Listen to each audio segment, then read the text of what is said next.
দূরের থেকে দেখেছি উপরে একটা পাথর দিয়া সেই জায়গাটা এখনো সাজায় রাখছেন, ঘেরাও করে রাখেছেন, যেখানে পাহাড়ের উপরে হযরতে ইসমাইল কিন ইব্রাহিম চলে গেছিলেন জবাই করবেন।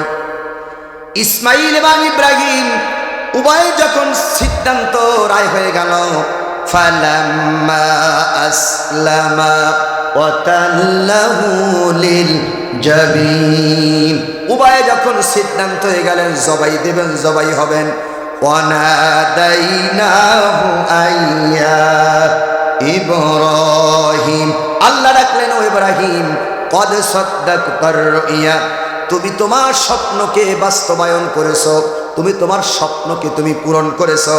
শোনো ইব্রাহিম, আমি তো ইসমাইলের কোরবানি চাই নাই, লক্ষ্য করেন, আমি তো ইসমাইলের কোরবানি চাই নাই, বরং ইন্না হাযা লাহুল বালাউল মুবিন, এটা ছিল ইব্রাহিম তোমার জন্য একটা সুস্পষ্ট পরীক্ষা।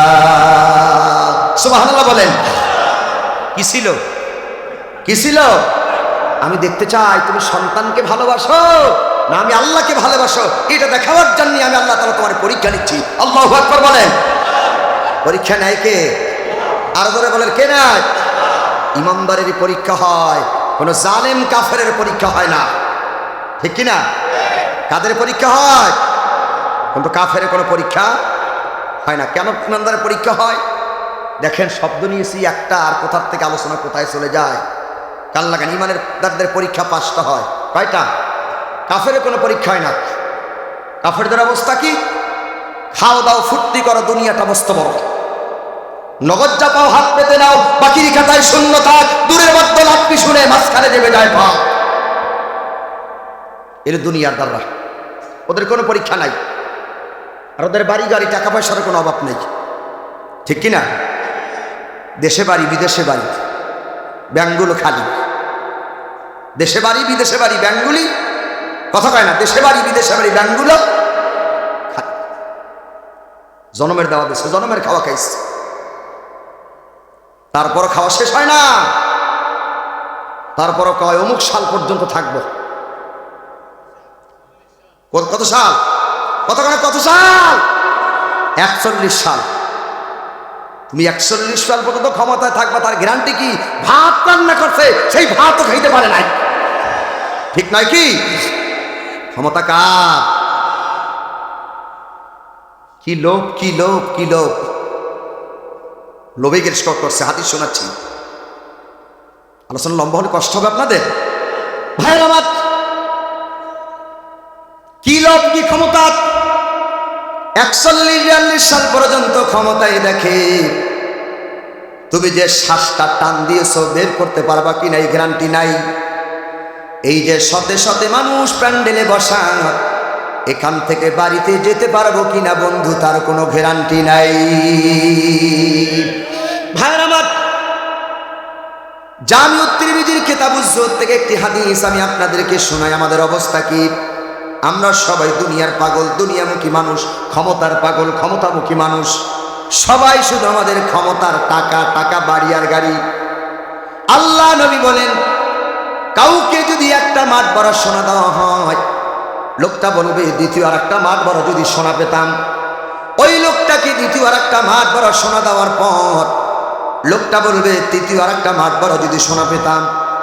ওই লোকটাকে তৃতীয় আর একটা মাঠ ভরা সোনা দেওয়ার পর লোকটা বলবে চতুর্থ আর একটা মাঠ ভরা যদি সোনা পেতাম।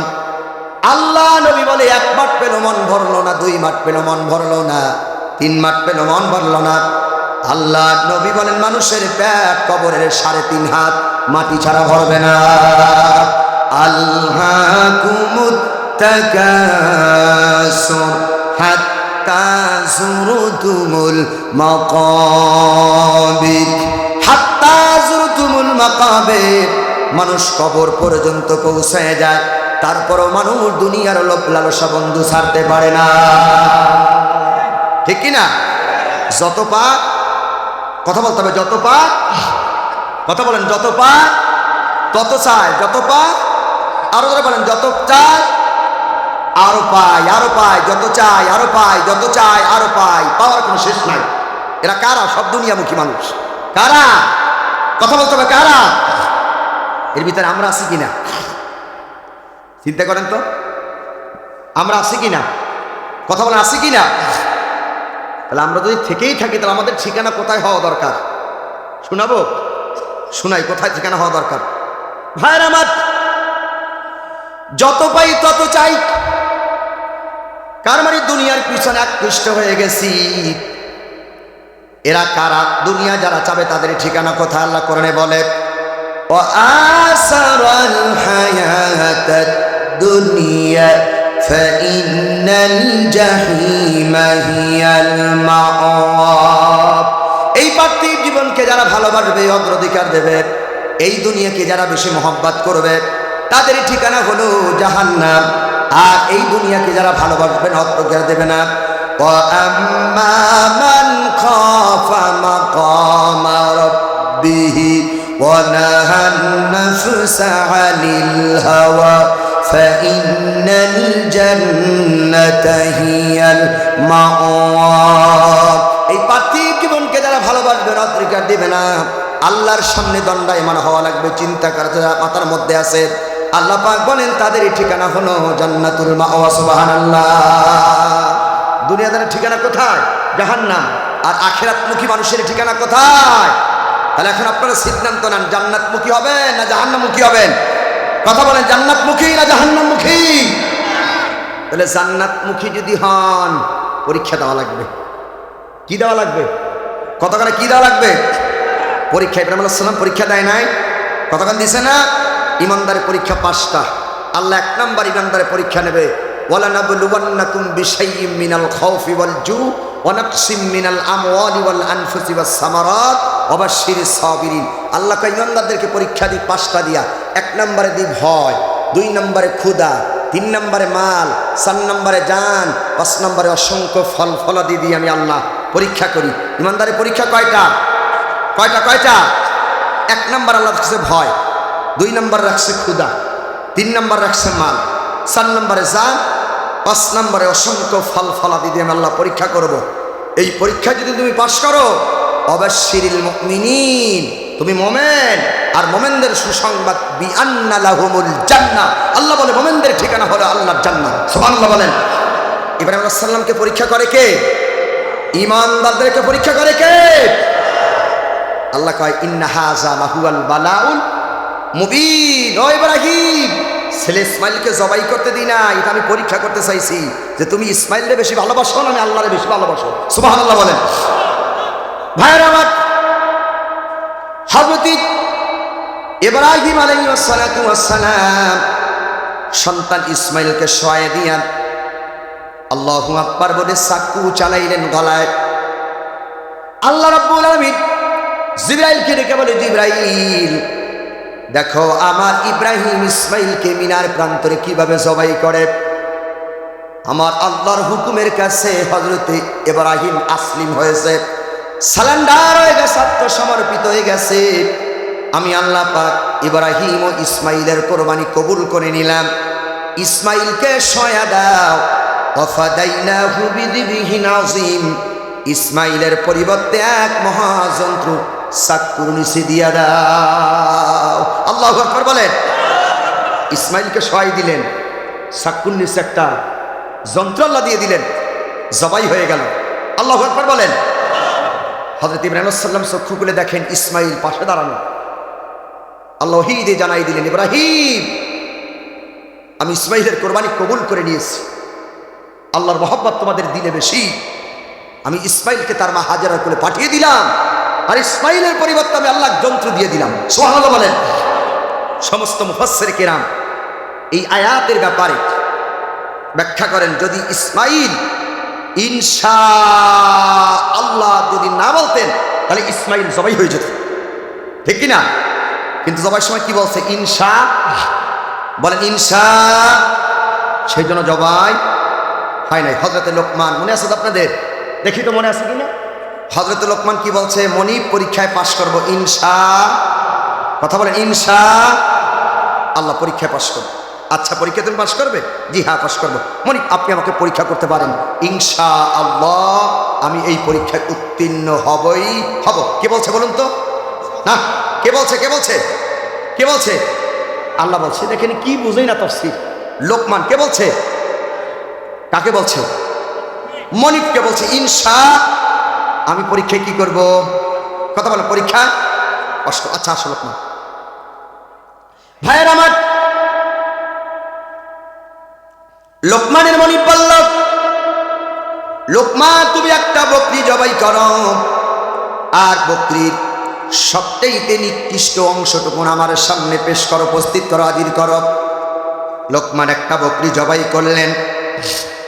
বকরি জবাই করে হৃৎপিণ্ড বা কলিজার নিকৃষ্ট অংশ হিসাবে হাজির করলেন। কিছুকাল যাওয়ার পর আবার লোকমানের মনিব বললেন, লোকমান আর একটা বকরি তুমি জবাই করো। বকরি জবাই করলেন। এবার বললেন, তুমি এর ভিতরে সবচেয়ে শ্রেষ্ঠ অংশটুকু আমার সামনে হাজির করো। আবারও লোকমান হৃৎপিণ্ড বা কলিজা তার মনিবের সামনে হাজির করলেন। মনিব জিজ্ঞেস করলেন, লোকমান ভালো অংশ হিসাবে, নিকৃষ্ট অংশ হিসাবে হৃৎপিণ্ড বা কলিজা তুমি কেন হাজির করলে? হেকমা কি, কৌশল কি, একটু আমাকে বলো। হযরত লোকমান বললেন, মনিব শোনেন, এই হৃৎপিণ্ড বা কলিজা যদি ভালো হয় পুরা বকরির দেহটা ভালো হয়ে যাবে। এই হৃৎপিণ্ড বা কলিজা যদি খারাপ হয়ে যায় পুরা বকরির দেহটা খারাপ হয়ে যাবে।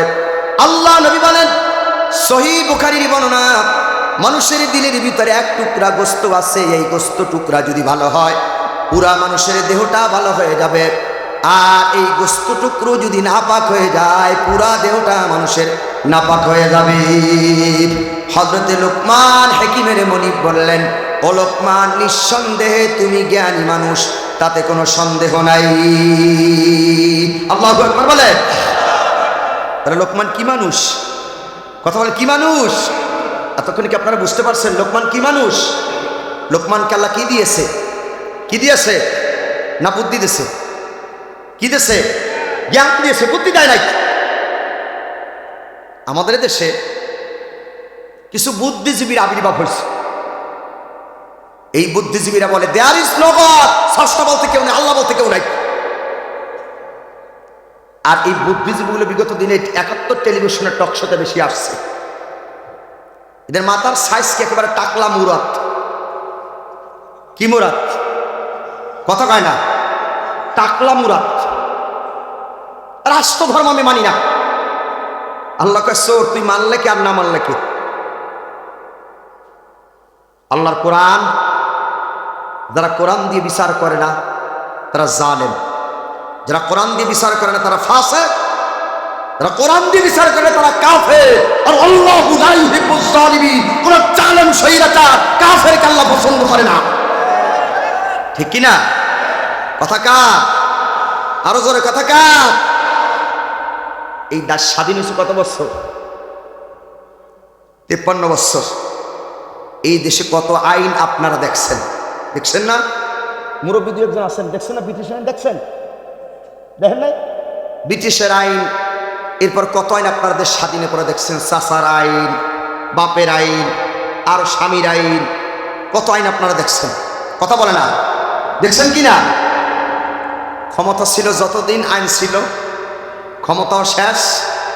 কথা বলতে হবে, ক্ষমতাও শেষ, আইনও শেষ। তার বাস্তব উদাহরণ, যারা আইন বানিয়েছে তারা কলাপাতার বিছানায় ঘুমাইছে। দেখেন নাই? দেখেন নাই? যদি দেশটা কোরআন দিয়ে চালাতো, আল্লাহর জমিনে, আল্লাহর এই আকাশের নিচে যদি দেশটা কোরআন দিয়ে চলতো, তাহলে কোন জালেম স্বৈরাচারের 5ই আগস্ট এই দেশ থেকে পালানো লাগতো না। ঠিক কিনা ভাইয়ের আমার? তাহলে এই বুদ্ধিজীবীর টকশোতে আসে, একটা মাথায় চুল নাই, কয় দেয়ার ইজ নো গড, স্রষ্টা বলতে কেউ নাই, আল্লাহ বলতে কেউ নাই, বিশ্বাস করি না আল্লাহ। আল্লাহ আছে না? কয়জন? কুল হুয়াল্লাহু আল্লাহু লাম ইয়ালিদ ওয়া লাম ইয়াকুল লাহু, বলেন আল্লাহ এক, তিনি একক, লা শারিকা লাহু, তার কোনো শরীক নাই। আল্লাহুস সামাদ, তিনি কারো মুকাফিকি নন। লাম ইয়ালিদ ওয়া লাম ইউলাদ, তিনি কাউকে জন্ম দেন নাই, কারো পেটে জন্ম নেন নাই। ওয়া লাম ইয়াকুল লাহু কুফুয়ান আহাদ, আকাশ আর জমিন আমার আল্লাহর সমকক্ষ কেউ নাই। ওই বুদ্ধিজীবীর মাথা তো চুল নাই, তাই করলে দেয়ার ইজ নো গড। এরকম একটা বুদ্ধিজীবী আমার দেশে ছিল, মরছে, আল্লাহ বিশ্বাস করতো না। সে মরার আগে বলছে, দেখো আমি যখন মরবো আমার লাশ তোমরা গোসল করবে না, দাপন দিবে না। কি করবো? ভাই আমার লাশটাকে তোমরা ঢাকা সলিমুল্লাহ মেডিকেল কলেজে দিয়ে দেবা। ছাত্র এবং শিক্ষক আমারে কাটা ছেঁড়া করে তারা অপারেশন শিখবে। লোকেরা বলছে সারাটা জীবন আল্লাহ রসুলের বিরোধিতা করেছে, কোরআন হাদিসের বিরোধিতা করছে, ওলামায়ে কেরামের বিরোধিতা করেছে। এখন কবরে গেলে ফেরেশতার বাঁশের পিটার আর গুরুজের বাড়ি, এছাড়া কবরে কিছু নেই। মরার পর তার ইচ্ছা অনুযায়ী ঢাকা সলিমুল্লাহ মেডিকেল কলেজে পাঠানো হলো। ছাত্র এবং শিক্ষক যখন শুনছে ওই লাশ আসতেছে, তারা রাস্তায় দাঁড়ায় মিছিল করছে, কয় আল্লাহ রাস্তায় মাফ চাই, এরারে দিকে আনবা না। বলছে কেন?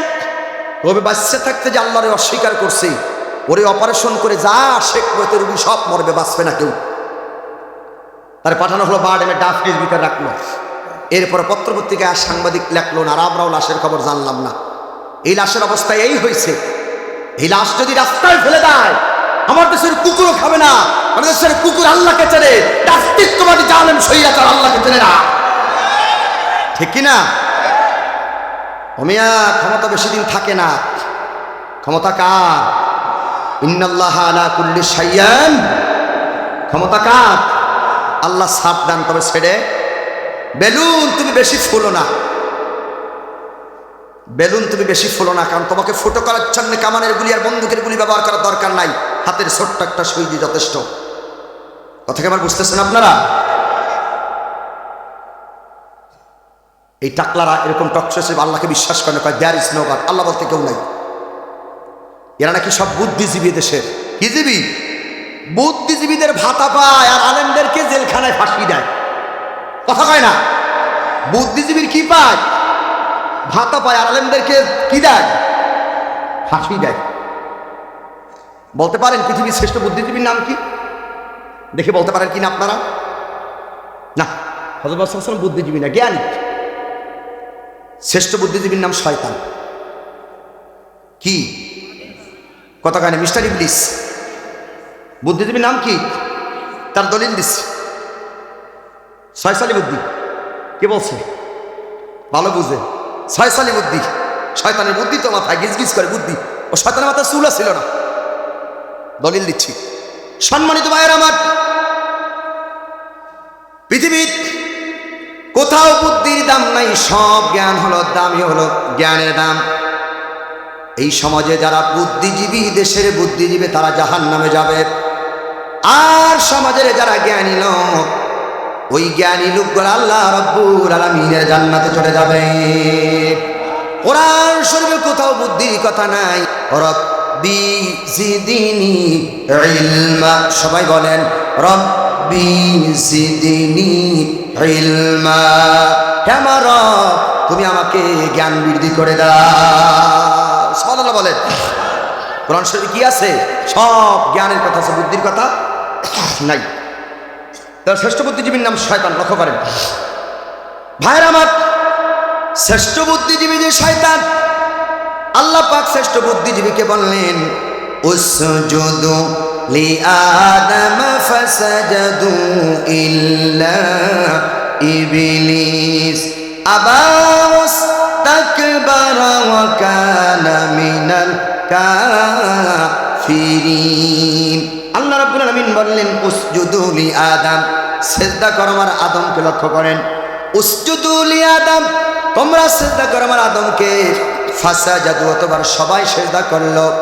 ইল্লা ইবলিস, ইবলিস ব্যতীত সবাই সিজদা করলেন। এখন লক্ষ্য করেন, উসজুদু লিআদম, সিজদা করো আমার আদমকে, কিন্তু সিজদাটা আদমকে ছিল না। অনেক উলামায়ে কেরাম, মুফাসসিরে কেরাম এই আয়াতের তাফসীর করতে গিয়ে ভুল করে। উসজুদু লিআদম, সিজদাটা কিন্তু আদমকে ছিল না। যিনি আদমের রব, ওই রব্বুল আলামিনের কাছে মাথা নত করা মূল বিষয় ছিল। তার দলিল দি সূরা কুরাইশ দিয়া, ফালিয়াবুদু রাব্ব হাযাল বাইতিল্লাযী আত'আমাহুম মিন জু ওয়া আমানাহুম মিন খাউফ। ফালিয়াবুদু রাব্ব হাযাল বাইত, তোমরা যদি কাবা ঘরের মালিক আল্লাহর ইবাদত করো, আমি আল্লাহ দুইটা পুরস্কার দেব। কাবা ঘরের মালিক আল্লাহর ইবাদত করলে দুইটা পুরস্কার দেব। আল্লাযী আত'আমাহুম মিন জু, তোমাদের যখন ক্ষুধা পাবে, ক্ষুধার সময় আমি আল্লাহ তোমাদের পেটটারে ভরে দেব। ওয়া আমানাহুম মিন খাউফ, ভীতি বা ভয়ের সময় আমি আল্লাহ আশ্রয় দেব। ফালিয়াবুদু রাব্বা হাযাল বাইত, কাবা ঘরের মালিক আল্লাহর ইবাদত যদি তোমরা করো, কাবা ঘরের মালিক আল্লাহর ইবাদত যদি তোমরা করো। হাইয়া আলাস সালাহ হাইয়া আলাল ফালাহ যখন হয়ে যায় কাবায়, কাবার চতুর্দিকে মানুষেরা দাঁড়ায়া নামাজ আদায় করে, কেউ কিন্তু কাবারে সেজদা করে না। যিনি কাবার মালিক, ওই মালিক আল্লাহ রাব্বুল আলামিনের সেজদা করে। উসজুদু লিআদম, সেজদা করো আমার আদমকে। এই সেজদাটা আদমকে নয়, যিনি আদমের রব, ওই রবের কাছে মাথা নত করো। শয়তান মাথা নত করল না। আল্লাহ প্রশ্ন করলে ক্বালা মা মানাকা আল্লা তাসজুদা ইজ আমারতুক, বেটা তোরে সেজদা দিতে কইলাম, তুই কেন সেজদা দিলি না? বুদ্ধিজীবী, ওর মাথায় বুদ্ধি ভরা, এখন বুদ্ধিজীবী কয় ক্বালা আনা খায়রুম মিনহু খলাকতানি মিন নার ওয়া খলাকতাহু মিন তিন, আমারে বানাইছো তুমি আগুন দ্বারা, আদমরে বানাইছো মাটি দ্বারা। আগুনের গতি হচ্ছে ঊর্ধ্বমুখী, আর মাটির গতি হচ্ছে নিম্নমুখী সম্পূর্ণ। ঊর্ধ্বমুখী জিনিসকে নিম্নমুখী জিনিসের কাছে মাথা নত করা মুস্তামে সাইন্টিফিকেট, সেই জন্য মানতে পারি না। বুদ্ধিজীবী শয়তান জানে না আগুনের থেকে হাজার লক্ষ কোটি কোটি গুণে বেশি শক্তি হলো মাটি। কিসের শক্তি বেশি? না আগুনের? মাটির না আগুনের? মাটির শক্তি বেশি। আগুন যায় কই আর মাটি যায় কই? কিন্তু মাটির শক্তি বেশি বেশি। আল্লাহ দেখলেন যুক্তিবাদী, বুদ্ধিজীবী, মাথায় তো চুল নাই, আসলে যুক্তি খারাপ না, যুক্তি ঠিকই দিয়েছো, আগুন উপরে যা মাটি নিচে যা। তুমি যুক্তিবাদী, তুমি বুদ্ধিজীবী, তুমি বেয়াদব। বলা ফাকুরুস আইন্নাকা রাজিম, অভিশপ্ত বেয়াদব, আমার দরবার থেকে তুই বেরিয়ে যা। তুই মুতাকাব্বির, তুই অহংকার। মুতাকাব্বির অহংকার ছিল না? কতখানি মুতাকাব্বির অহংকারী ছিল না? কত অহংকারী করে গর্বের সাথে বলতো আমরা মানুষরে খাওয়াই। মুতাকাব্বিররা বলে নাই আমরা হাতে মোবাইল দিয়েছি, আমরা মানুষরে খাওয়াই। খাওয়াই কে? জোরে বলেন। আমরা খাওয়াই। হ্যাঁ, দুর্যোগের লাগে মোকাবেলা করি। হুজুর আর একটা পয়েন্ট মনে করে দিচ্ছি, দুর্যোগের লাগে মোকাবেলা করে, আমরা খাওয়াই। ওমা মিন দাব্বাতিন ফিল আরদি ইল্লা আলাল্লাহি রিজকুহা, আকাশ আর জমিনে এমন কোন বিচরণশীল জীব নাই, প্রাণী নাই যার রিজিকের দায়িত্ব আমি আল্লাহ নেই নাই। সুবহানাল্লাহ বলেন। রিজিকের দায়িত্ব কার? রিজিকের চাবিকাঠি কারাতে? আর হে বলে হেতি বলে খাওয়াইছি। কত বড় নাস্তিক, কত বড় অহংকারী কথাবার্তা। মুতাকাব্বিরদের কালা ভালোবাসে না। শয়তান তো মুতাকাব্বিরি করলো। আল্লাহ বলে ক্বালা ফাকুরুস আইন্নাকা রাজিম, অভিশপ্ত, আমার দরবার থেকে তুই বেরিয়ে যা। শয়তানে কি করছে? কতখানে কি করছে? এখানে একটা মজার শিক্ষা আছে, কান লাগান। শয়তান কয় আল্লাহ তুমি আমার বের করে দিবা, তালাক যখন দেছই আমার কিছু দাবি আছে। আল্লাহকে কি দাবি? কয় আমার 3 দফা দাবি। কয় দফা? কতক্ষণ কয় দফা? শয়তানের কয় দফা দাবি? দেখেন মিলে কিরে ইতিহাস। শয়তানের কয় দফা দাবি? 3 দফা দাবি। শয়তান কয় আল্লাহ তুমি আমার কিয়ামত পর্যন্ত অবকাশ দিবা। আল্লাহ কয় মঞ্জুর। তার মানে শয়তানরা মরতে চায় না। শয়তানরা কি চায় না? মেলের কি ইতিহাস দেখেন, শয়তানরা কি চায় না? মরতে চায় না। শয়তানের কয় দফা দাবি? 3 দফা। দেখেন শয়তানের কাজও 3 দফা। দেখেন শয়তানের কাজও 3 দফা। আল্লাহ রাব্বুল আলামিন সূরা আনফালের 30 নম্বর আয়াতের ভিতরে বলেন শয়তানের 3 দফা দাবি। وَإِذْ يَمْكُرُ بِكَ الَّذِينَ كَفَرُوا لِيُثْبِتُوكَ أَوْ يَقْتُلُوكَ أَوْ يُخْرِجُوكَ وَيَمْكُرُونَ وَيَمْكُرُ اللَّهُ وَاللَّهُ خَيْرُ الْمَاكِرِينَ। আল্লাহ রাব্বুল আলামিন বলেন কাফেররা 3টা চক্রান্ত করে। লক্ষ্য করেন, যারা কাফের তারা 3টা চক্রান্ত করে। 1 নম্বর চক্রান্ত লিউসবিতুকা, তারা দায়ীদেরকে, ইমানদার লোকদেরকে, নবীদেরকে ধরে তারা জেলে বন্দী করে দেয়। আউ ইয়াকতুলুকা, দায়ীদেরকে তারা হত্যা করে। আউ ইউখরিজুকা, দায়ীদেরকে তারা দেশ থেকে তাড়িয়ে দেয়। বিগত দিনের স্বৈরাচার জালেমদেরকে দেখেছি এদেশের আলেমদেরকে ধরে ধরে জেলবন্দি করে দিয়েছেন, কত আলেমদেরকে ফাঁসির কাস্টে ঝুলিয়েছেন, আর কত দায়ীদেরকে জালেমেরা দেশ থেকে তাড়িয়ে দিয়েছে। ঠিক কিনা বলেন? কয় দফা কাজ? শয়তানের কয় দফা ছিল? কতখানে কয় দফা? 3 দফা। আর এই বিগত জালেম স্বৈরাচারের দামে কয় দফা ছিল? আলেমদেরকে বন্দি করো, বন্দি করো, আয়নাগর বানাও, আর আলেমদেরকে হত্যা করো, ফাঁসির কাস্টে ঝুলাও, আর আলেমদেরকে দেশ থেকে তাড়িয়ে দাও। দেয় নাই? যাদেরকে তাড়িয়ে দিয়েছে তারাই দেশে আছে, আর জালেম স্বৈরাচার দেশ থেকে পালিয়ে গেছে। খেলা কার? অমাকারু অমাকার আল্লাহ আল্লাহু খাইরুন আলাইসাল্লাহু বিআহকামিল হাকিমিন। আল্লাহ সাবধান, তবে ছেড়ে দেন না। আল্লাহ তারা যদি ধরেন সাংবাদিকের জন্য আল্লাহ তার গলায় ঝুলাই দেয়। শয়তানের কয় দফা দাবি? রাত তো অনেক হয়ে গেছে, জি আরো চলবে? হ্যাঁ আরো চলবে? রাত তো 12টা বেজে গেছে। শয়তানের কয় দফা দাবি? কিয়ামত পর্যন্ত হায়াত। আল্লাহকে মানসুর। আল্লাহ তোমার মুত্তাকি বান্দা সিরাতে মুস্তাকিমের পথে যেন আমি বসে থাকতে পারি, আল্লাহকে তাও মঞ্জুর। সিরাতে মুস্তাকিমের পথে বসে থাকে নাই? যাত্রা, সিউটার, নাটক, টেলিভিশনে পারমিশন লাগে নাই, কিন্তু কোরআনে তাফসীর মাহফিল পারমিশন লেগেছে। এই কাজ কার? ভালো মানুষের না শয়তানের? কথা ভালো মানুষের না শয়তানের? সিরাতে মুস্তাকিমের পথে বসে আছে জায়গায় জায়গায়। এই দেশের মাদ্রাসা বোর্ডের যাকে চেয়ারম্যান বানাইছে হলো হিন্দু। কি হুজুর ঠিক কিনা? মাদ্রাসা বোর্ডের চেয়ারম্যান বানাইছে সে হিন্দু। শয়তান কোন জায়গায় বসে আছে দেখতেন? সিরাতে মুস্তাকিমের পথে বসে আছে। কামেল মাদ্রাসার প্রিন্সিপাল হিন্দু। আমি কি অবাস্তব বলছি না বাস্তব বলছি? শয়তানের দাবি কয় দফা? সিরাতে মুস্তাকিমের পথে বসবে। পিছন থেকে সামনে থেকে যেন ধোকা দিতে পারি। আইদিহিম শিমালিহিম, সামনে পিছন থেকে যেন ধোকা দিতে পারে, আল্লাহকে তাও মঞ্জুর। কি সুরত আমাদেরকে ধোকা দেছে! কি হজ, কি ওমরা, কি ফজরের নামাজ, কি দায় নামাজ, আর কি কোরআন শরীফ, আর কি মডেল মসজিদ বানাইছে। এগুলো করে মানুষের সামনে নাটক করে দেশটাকে শেষ করে দিয়েছে।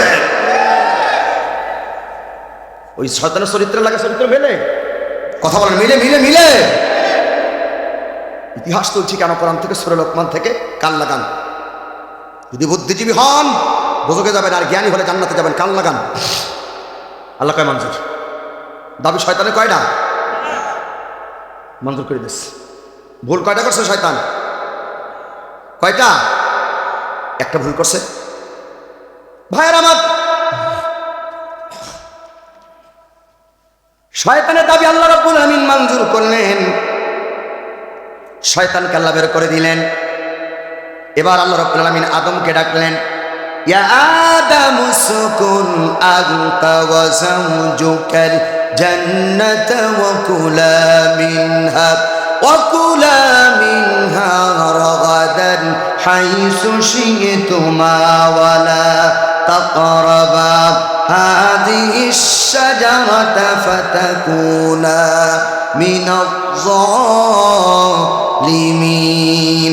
আল্লাহ ডাকলেন, ইয়া আদম উসকুন আনতা ওয়া যাওজুকাল জান্নাহ, হে আদম তুমি এবং তোমার স্ত্রী জান্নাতের সমস্ত নাজ নিয়ামত খাও, জান্নাতের ভিতরে চলাফেরা করো। হাযিহি শাজারা ইসমে সারা দিয়ে আল্লাহ বুঝায়। হাযিহি শাজারা, ওই গাছটার কাছে যাবে না, গাছের ফল খাবে না। যদি আল্লাহর নিষিদ্ধ বৃক্ষের কাছে চলে যাও তাহলে তোমরা জালেমদের অন্তর্ভুক্ত হয়ে যাবে। ভাইরা কান লাগান, শিক্ষা কি দিচ্ছি? হযরত আদম এবং হাওয়া আল্লাহ নিষিদ্ধ বৃক্ষের কাছে চলে গেল। স্বামী স্ত্রী দুইজনে ফল ভক্ষণ করলেন। আল্লাহ তাদেরকে জান্নাত থেকে বের করে দিলেন। এইবার তারা দুনিয়ায় আসলেন, একজন জেদ্দায় আর একজন হলেন শ্রীলঙ্কায়। দুইজন বহু বছর কাদের পর হযরত আদম চিন্তা করলেন, বুদ্ধিজীবী শয়তান যুক্তি দাঁড় করেছে, আগুন উপরে যায় মাটি নিচে যায়। এই যুক্তি দেওয়ার কারণে ওরে আল্লাহ জাহান্নামে পাঠিয়ে দিয়েছেন। আমি এই যুক্তি দাঁড় করবো না, আল্লাহ জান্নাতের ভিতরে তুমি এত গাছপালা রাখছো, এত নিয়ামত রাখছো, গাছটা তুমি কেন ওই গাছটা রাখলা, আর আমি আদম আর হাওয়ারে কেন বিপদে ফালাইলা? এই কথা বলবো না, বরং আমি তো ভুল করে ফেলেছি, এখন আমি তওবা করব, আমি শয়তানের মতো যুক্তি দাঁড় করব না। আমি ভুল করেছি, এখন আমি তওবা করব। হযরত আদম বিনয় হয়ে গেলেন, মস্তককে নত করে দিয়ে তিনি কাঁদলেন আর বললেন, রব্বানা যালামনা আনফুসানা ওয়া ইল্লাম তাগফির লানা ওয়া তারহামনা লানাকুনান্না মিনাল খাসিরিন। সবাই বলেন, রব্বানা যালামনা আনফুসানা ওয়া ইল্লাম তাগফির লানা ওয়া তারহামনা লানাকুনান্না মিনাল খাসিরিন। রব্বানা, হে আমার প্রতিপালক, যালামনা, জুলুম করেছি আমার আত্মার উপরে, ওয়া তারহামনা, তুমি যদি রহম না করো, আর রহম করলে হবে না, রহম করবা, করুণা করবা, দয়া করবা, নইলে পরে লানাকুনান্না মিনাল খাসিরিন, ক্ষতিগ্রস্ত হয়ে যাব, ধ্বংসগ্রস্ত হয়ে যাব। আদম যখন তার জ্ঞান দিয়ে চিন্তা করলেন, আল্লাহ পাক সাথে সাথে আদমকে মাফ করে দিলেন। আদম জ্ঞান দিয়া চিন্তা করার কারণে আল্লাহ আদমকে জান্নাতের মেহমান বানায়া দিলেন। সুবহানাল্লাহ বলেন। এইবার শিক্ষা, শয়তান বুদ্ধি দিয়া যুক্তি দাঁড় করছে, আদম জ্ঞান দিয়া ভুলের ক্ষমা চেয়েছে, ঠিক কি না? শয়তান যুক্তি দিয়া বুদ্ধি দাঁড় করছে, বুদ্ধি দিয়া যুক্তি দাঁড় করছে, আর আদম জ্ঞান দিয়া তওবা করছে। আমরা সেই আদমের সন্তান, জীবনে কত ভুল করেছি, করছি কিনা, কতক্ষণ করছি কিনা। আজকের এই তাফসীর মাহফিল, আজকের ইসলামী মহাসম্মেলন থেকে যদি তাওবা করতে পারি, ক্ষমা করে দেবে কে? এখন তাওবাটা কি বুদ্ধি দিয়া করবেন না জ্ঞান দিয়ে করবেন? কতক্ষণ কি দিয়া, আর বলেন কি দিয়া? আসেন জ্ঞান দিয়ে একটু চিন্তা করি, জীবনে কত অন্যায় করেছি, একটু চিন্তা করেন জ্ঞান দিয়া, একটু জ্ঞান দিয়ে চিন্তা করেন কত মানুষের জমিনের আইল ঠেলছি। জ্ঞান দিয়ে একটু চিন্তা করে দেখেন ওজনে কত কম দিছি। জ্ঞান দিয়ে চিন্তা করেন